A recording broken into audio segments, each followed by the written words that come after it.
Сәлем достар, бүгін біз осы тақырыпта талдайтын боламыз. Алдымен каналға тіркеліп алыңыз, ендеше бастайық.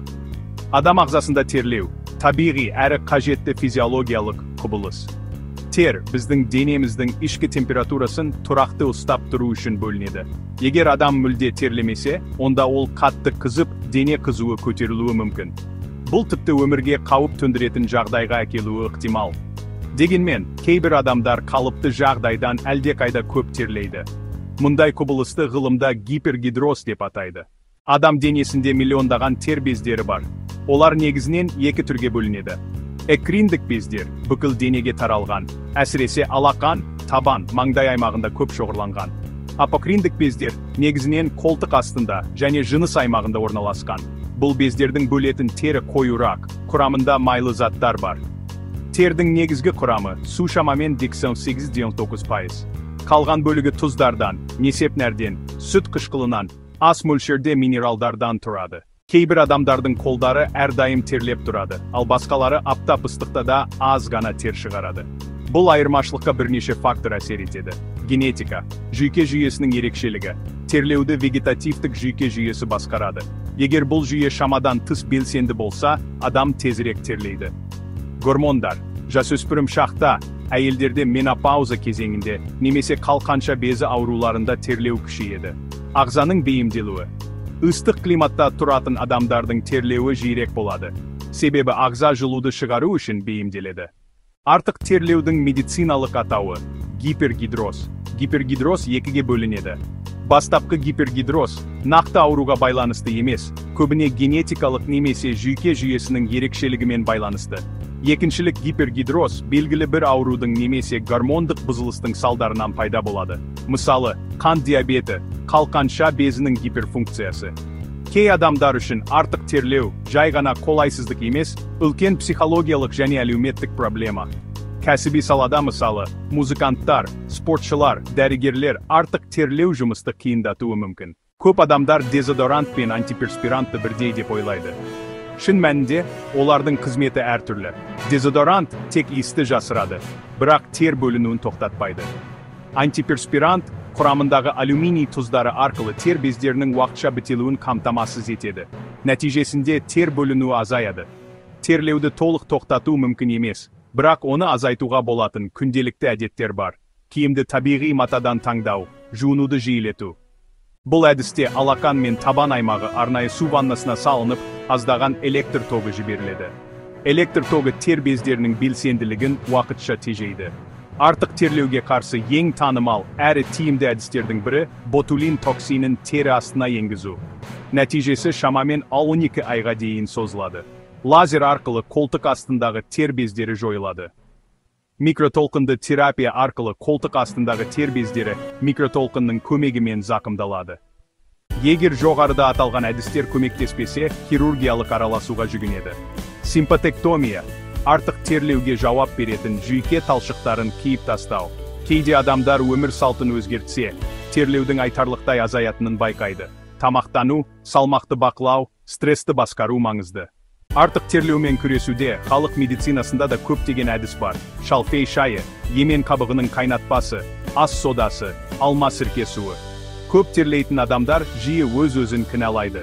Бірақ әлем халқының шамамен 3-5% гипергидроздан зардап шегеді. Психологиялық қолдау маңызды. Қазіргі таңда ғалымдар тер бездерінің жұмысын нақты реттейтін дәрілер мен аппараттарды зерттеп жатыр. Smart Patch деп аталатын құрылғылар тердің құрамын үздіксіз талдайды. Генетикалық терапия, нанотехнология арқылы терлеуді бағдарламалау болашақта мүмкін болуы ықтимал. Жасанды интеллект негізінде жеке емдеу жоспарын құру әдістері дамып келеді. Көпшілік адам үшін терлеу күнделікті өмірдің қалыпты құбылысы. Бірақ шамадан тыс терлеу адамның психологиялық жай-күйіне, әлеуметтік қарым-қатынасына айтарлықтай әсерін тигізеді. Өзін төмен бағалау, үнемі мазасыздық, ұйқы сапасының төмендеуі, депрессияға бейімділік, артық терлейтін адамдар көп жағдайда ұялады, өзіне сенімсіз болады. Адамдармен қол алысу, жақын қарым-қатынастарда, жұмыс орнында, қызмет барысында, әріптестермен немесе клиенттермен кездесулерде көп терлеу ыңғайсыз жағдай тудырады. Киім таңдаудағы шектеулер, тұрмыстық техника мен заттарды пайдалану қиындықтары, үнемі тазалық сақтау қажеттілігі, күнделікті тұрмыстық жағдайларға әсер етеді. Бір сөзбен айтқанда, терлеу ағзамыздың қалыпты әрі пайдалы процесі. Бірақ кей адамдарда ол шамадан тыс артып, күнделікті өмірге кедергі келтіреді. Артық терлеудің себептері әртүрлі: генетика, гормон, жүйке жүйесі, аурулар, өмір салты. Сондықтан бұл мәселені елемей, түбегейлі зерттеп, дұрыс шешім қабылдау маңызды. Ең бастысы, артық терлеуді қалыпты жағдай деп қабылдап жүре бермей, қажет болса дәрігерге жүгіну. Себебі бұл мәселені бақылауға алуға болады. Адам ағзасында болатын әрбір физиологиялық құбылыс оның әлеуметтік өміріне, мінез-құлқына және қарым-қатынасына әсер етпей қоймайды. Артық терлеу жай ғана медициналық жағдай емес. Ол адамның психологиялық күйіне, өзін-өзі бағалауына және қоғамдағы орнын сезінуіне үлкен ықпал ететін құбылыс. Көп терлейтін адамдар күнделікті өмірде қарапайым әрекеттердің өзінде ыңғайсыздық сезінеді. Мысалы, қолынан тер тоқтамай ағатын адам қол алысудан қашады. Көптеген зерттеулерге сәйкес, гипергидрозбен ауыратындардың белгілі проценттен астамы өздерін қоғам алдында сенімсіз ұстайтынын айтады. Олар үшін қарапайым жұмыс сұхбаты, аудитория алдында сөйлеу, тіпті қоғамдық көлікте жүру үлкен сынаққа айналуы мүмкін. Артық терлеудің тағы бір салдары – қоғамнан оқшаулану. Мұндай адамдар достарымен кездесуге бармай қалуы мүмкін, себебі қасындағылар оның киіміндегі тер іздерін байқап қалады деп қорқады. Мысалы, алақаны әрдайым терлеп тұратын жасөспірім гитара немесе пианино ойнаудан бас тартуы мүмкін. Спортпен шұғылданғысы келетіндер терлеген кезде өзгелердің маза қылатын әңгімесінен ұялып, жаттығу залынан алыстайды. Гипергидроздың кәсіби саладағы әсері де өте үлкен. Егер адамның қолы қатты терлейтін болса, ол қағазбен жұмыс істеуде, компьютерді қолдануда қиындық көреді. Артық терлеу сырт келбетке тікелей әсер ететіндіктен, клиентпен жұмыс істейтін салаларда қиындық туғызады. Менеджер, мұғалім, дәрігер, банкир сынды мамандық иелерінде өзін еркін ұстап, сенімді көріну маңызды. Бұл адамның мансаптық өсуін тежейді. Артық терлеу көбінесе стрессті күшейтеді, ал стресс керісінше тердің мөлшерін арттырады. Осылайша, адам бір-бірін толықтыратын жабық шеңберге түсіп қалады.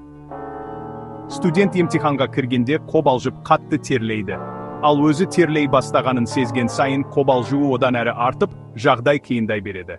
Бұл құбылыс жұмыс орнында да, қоғамдық ортада да қайталанып, адамның психологиялық саулығына ұзақ мерзімді зиян келтіреді. Көп терлейтін адамдардың жеке қарым-қатынас құруы да қиынға соғады. Романтикалық кездесулерде адам өзін барынша тартымды, таза, әдемі көрсетуге тырысады. Қыз немесе жігіт қол ұстасудан ұялуы мүмкін, себебі алақаны үнемі ылғал. Кездесу кезінде киімнің сыздануы немесе денеден шыққан тер иісі де ыңғайсыздық туғызады. Бұл қарым-қатынастың дамуына кедергі келтіріп, адамның жалғыздық сезімін күшейтеді. Артық терлеу тек физиологиялық емес, психологиялық жара да қалдырады. Мұндай адамдардың көбісі өз жағдайын басқаларға айтуға ұялады. Тіпті жақындарына да бұл жайында ашық айта алмайды. Өзін қоғамнан өзгеше сезіну, менің бойымда бір кемшілік бар деген ойдың қалыптасуы, адамның психологиялық тұрақтылығын әлсіретеді. Бұл өз кезегінде мазасыздық бұзылысы, депрессия сияқты психикалық аурулардың даму қаупін арттырады.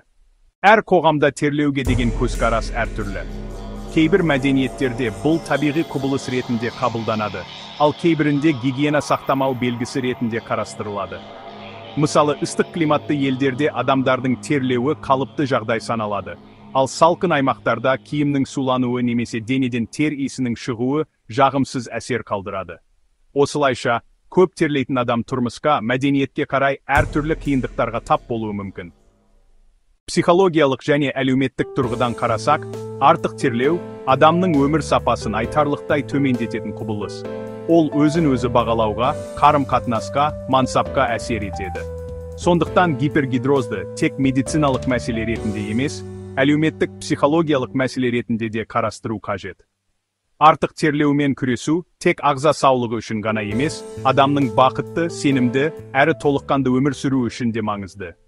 Күнделікті өмірде көп терлеуді бақылауда ұстауға арналған кеңестер: жиі жуыну, антиперспиранттар мен дезодоранттар қолдану, табиғи сабын мен жұмсақ жуғыш құралдар пайдалану. Мақта, зығыр, бамбук сияқты табиғи маталардан жасалған киім теріні тыныстатады. Синтетикалық маталарды аз қолдану керек. Ащы майлы, тұзды тағамдарды азайту, кофеин мен алкогольді шектеу, көкөніс, жеміс, сұйықтықты көп тұтыну маңызды. Медитация, йога, тыныс алу жаттығулары жүйке жүйесін тыныштандырады. Ұйқы режимін сақтау гормондық тепе-теңдікті реттеп, терлеуді азайтады. Спортпен шұғылдану ағзаны нығайтып, стресс гормондарының деңгейін төмендетеді. Дұрыс ұйқы мен демалыс режимі терлеуді бақылауда ұстауға көмектеседі. Көп терлеу әркімде әрқалай көрінетін табиғи құбылыс. Оны толық тоқтату мүмкін емес, себебі ол біздің ағзамызға қажет. Бірақ дұрыс әдеттерді қалыптастыру арқылы оны бақылауға алуға болады. Терлеуді дұрыс түсіну денсаулыққа да, өзін-өзі қабылдауға да оң әсер етеді. Әр адам өзінің ағзасын жақсы көріп, оған күтім жасаған кезде ғана шынайы жайлылыққа қол жеткізе алады. Достар, бүгінгі тақырыпты осылай бөліктерге бөліп талдадық. Каналға тіркеліп, келесі шығарымда көріскенше.